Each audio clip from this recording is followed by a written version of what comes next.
do I perceive Islam to be an ally of Christianity in fighting degeneracy in the West? My answer is no. I have 6 specific points that I want to highlight in regards to my line of argument. And I'm very curious if anybody thinks that Islam is a teammate and ally of Christianity in the West. And I would imagine that any discussion on Christianity and Islam teaming up in the West, it usually revolves around 2 points. The first one, Zionism. So clearly with what's going on in Palestine and Israel genociding the Palestinians, of which 10% are our Orthodox brothers and sisters, there is a shared concept, especially growing amongst more traditional Christians, is that their eyes are opening in regards to Zionism. And clearly we're seeing the Overton window shift thanks in part to X. So given that the Overton window is shifting, people like Andrew Tate and Sneeko have talked about how Islam is an ally of Christianity in fighting against the Zionist control of the West. And though we may have similar frameworks in regards to various power structures and influence that the Zionist lobby has in the West, that doesn't make Islam an ally of Christianity.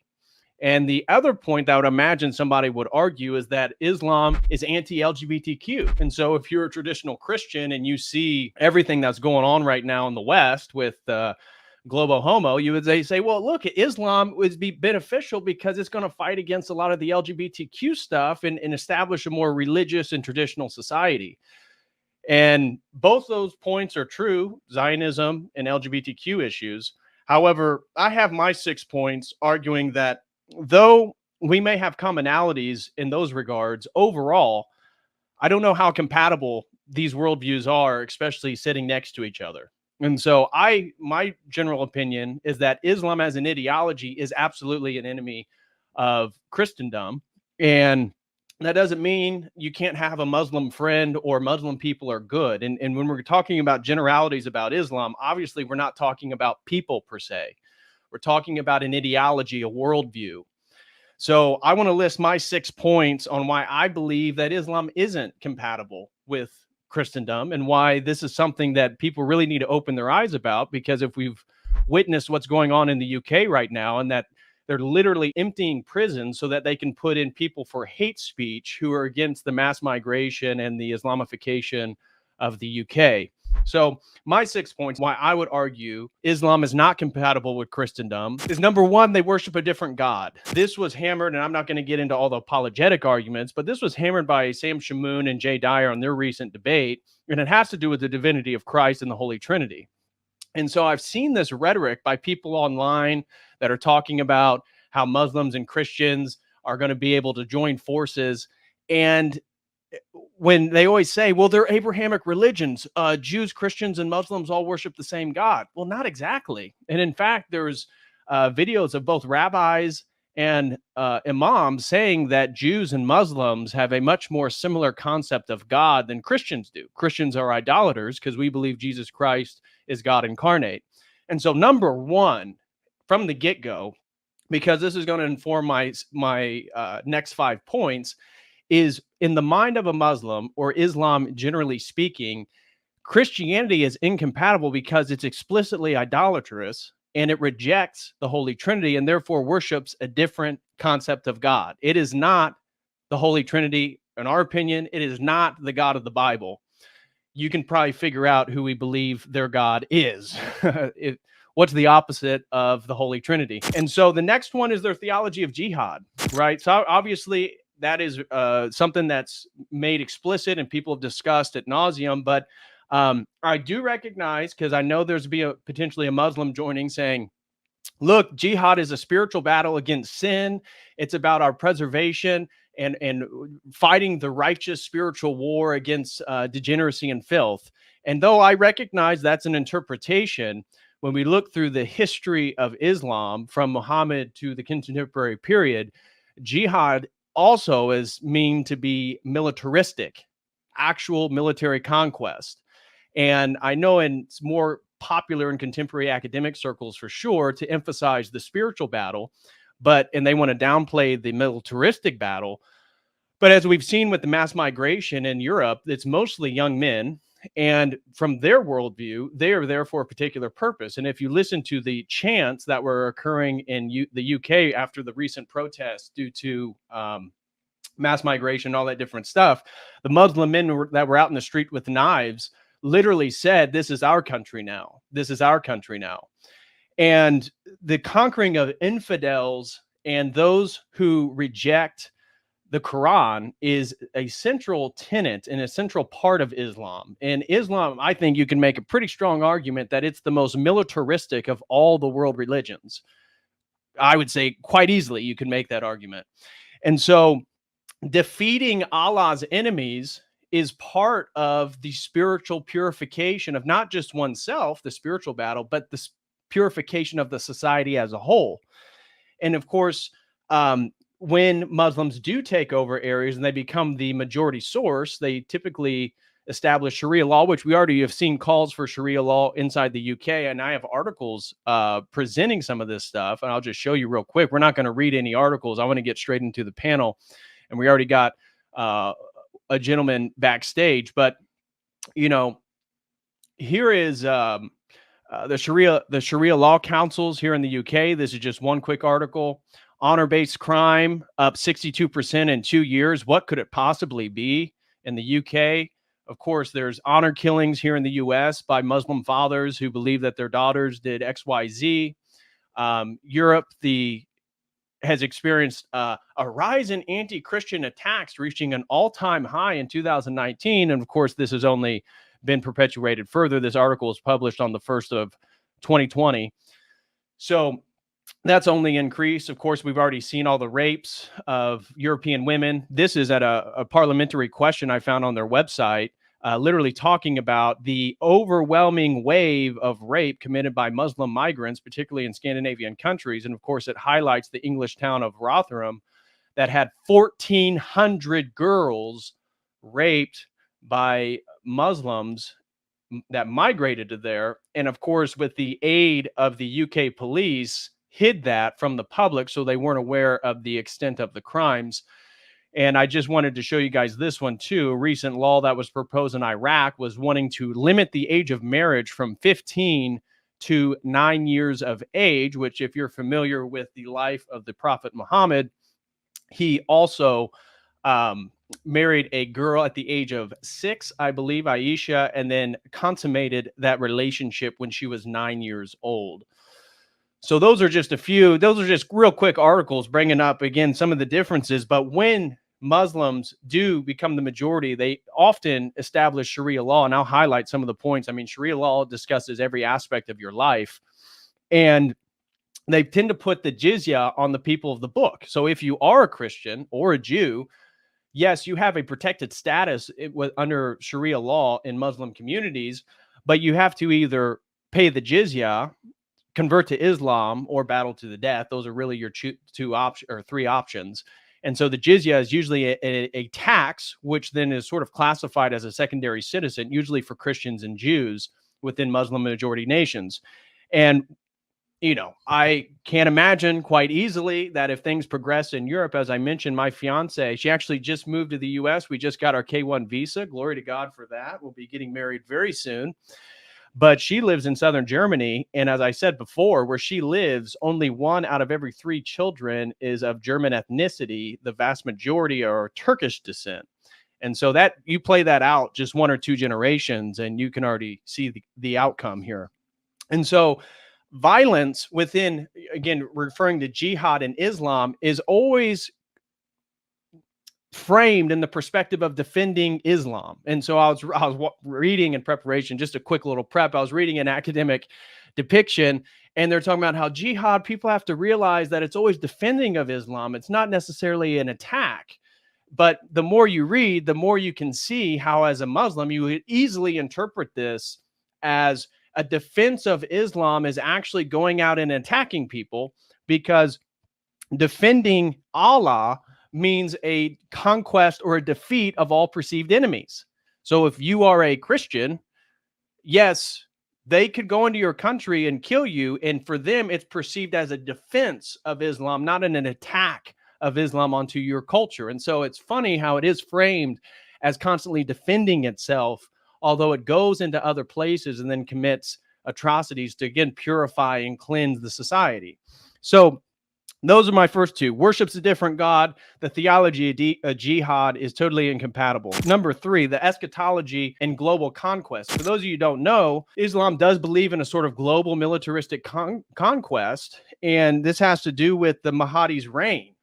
And that the Ummah is a term used in Islam to define the entire Islamic community around the world, that they believe as we approach the end times, which is going to be culminated by an immense battle of Muslims fighting the perceived evils and degeneracy of the world, which obviously would include Jews and Christians, that the Ummah, all the Islamic nations and world is going to unite against this. And what's going to happen is eventually Jesus is going to come back and defeat the Antichrist and condemn all of us Christians for worshiping him as God, because he's going to tell the world that only the Quran actually portrays who he is. So their eschatology, their understanding of the world itself, is leading, and that's why I think it's a useful tool by globalists to utilize and weaponize Islam. And that's actually my next point, is that Islam is a weapon against the West. So for Andrew Tate and Sneeko and those people who want to say that, oh, we need to team up, we need to take down, the Zionists and the LGBTQ, the reason why the NGOs and mass migration and Agenda 21, all this different stuff, why they want to flood Europe with Muslims, is to cause internal strife. They are using it as a weapon to demographically replace the indigenous population, and they're doing it because of one, obviously through mass migration, but the birth rates are not even close. We know that because of modernization, birth control, sexual promiscuity, all this different stuff, that Western worlds aren't replacing their population, and so you bring in a group of people that are replacing themselves at a much higher rate. What do you think is going to happen in a couple generations? And so Islam is a weapon used by the globalists. And shout out to Jay Dyer. He did a 4th hour on Alex Jones. I think it was 2 weeks ago. And it was phenomenal because it was laying out the globalist plans and why the Fabian socialists want to use Islam because of its authoritarian centralized structure and it being a sort of blunt object to break up the West. And so, interestingly enough, too, Muslims in Western nations typically vote with liberal parties. And what I can decipher from this is they certainly don't have a shared agenda on ethics or LGBTQ issues or women's rights. It seems to be about the welfare state. And so these Western nations make sure that the Muslim immigrants are on their welfare state to assure their vote to continue the proliferation. And so, in the UK, what was it? The Reform Party, what did they get? Like 5 people in parliament? And the Sharia law radical Islam party got 5 people as well, despite the Reform Party being the most popular party in Britain. Their system's broken just as much as our American system is. But we can see how Islam also fails to assimilate as well as other people. Now, I am obviously an Orthodox Christian. I believe that is the one true world religion. I know here in Indiana, we have a large Sikh community, Sikh, the Punjabs, northern India. And certainly not promoting Sikhism, but they certainly assimilate and become part of your culture in a much, much more orderly and conducive fashion than it perceives to be that Muslims do. So that's another thing. And then let alone the pedophilia. Pedophilia is quite rampant in the Islamic community. And as we already showed in that article, within Iraq right now, that article was 2 weeks ago, they want to lower the marriage rate to age of 9. So we can see how the globalists can use Islam to alter the value systems of Western nations, break up the demographic populations, create civil unrest and conflict, and literally lead to a conquering of Europe, which has been the goal of Islam since its inception, right? They made it all the way to Vienna. And of course, they were defeated, but they certainly didn't stop trying. And Erdogan, meanwhile, made a specific point that I think is really, really important. He said, as Muslims, we could have never dreamed to have as many Muslims in Europe as we do now. Basically saying that this mass migration that's occurred in the last decade it's more successful than they could have believed any military conquest would be. And so it's just a waiting time bomb that's getting ready to explode. Same thing in the US with all these terror cells that are training all over our country that are aided and abetted by the FBI. We know that to be a fact as well. So Islam is a weapon of the West. So not only is the eschatology and its global conquest, and that making it conducive feature for globalists itself to break up and actually proliferate this worldview, but their eschatology, because they believe in global conquest, they're actually bringing forth the prophecies and the events that are expected for the Jewish Messiah to occur as well. And so again, it's very, very interesting why many Jewish groups are the ones that are behind the mass migration in the first world country, but we'll leave that one alone. I think you guys can draw the conclusions. Yeah, exactly. Open borders for Israel. I think that'd be a great idea. And then the different understandings of justice. Islam's understanding of justice has to comport with Sharia law and the Quran. That is not going to be conducive to Christendom, no matter you're in a Byzantine Empire or a Western, unfortunately, liberal democracy. Just the presuppositions of the rights of the individual and the sanctity of human life is very different. And that's why honor killings, for example, in Islam is not uncommon, because once you are outside the pure view of Islam and the doctrines and the ways in which they believe Allah wants us to be, your life is essentially meaningless unless you convert to Islam. And so fathers killing their daughters because they did XYZ, not uncommon, not unheard of. And then my last one, actually tied to that, is the sanctity of life of the individuals, honor killings, suicide bombings. This is another thing that's really interesting. This is a subtle point, and it'll be my last one. We'll bring people up, is that Islam rewards their jihadis with sexual opportunities, right? The 72 virgins, you can have multiple wives. That in Christianity, we don't perceive heaven or the transcendent eternal realm in pleasurable experiences. It's very different. This is going to be beyond human desires and logic. And yet for Islam, these are one of the main carrots in front of the donkey, tempting people to perform terrorist attacks, suicide bombings, all types of stuff. And it's not limited to the West. Look at Sri Lanka. What was it, 3 or 4 years ago on Easter, the suicide bomber that killed like 200 people during their Easter service. And so that's a country that has a variety of religious traditions. Christianity isn't the majority, and yet Islam specifically wants to target a church and blow it up. And so to conclude my point, do I believe that Islam is a friend or an enemy of the West? Well, I believe it's a friend of the globalists. So if you consider the West, the Zionist globalist technocracy, then yeah, I can see it as an ally. But if we're meaning the West is in the people who live in Western nations, and especially those who uphold traditional Christian values, then it has to be an enemy. It always has been. And the worldviews are just totally in opposition to each other.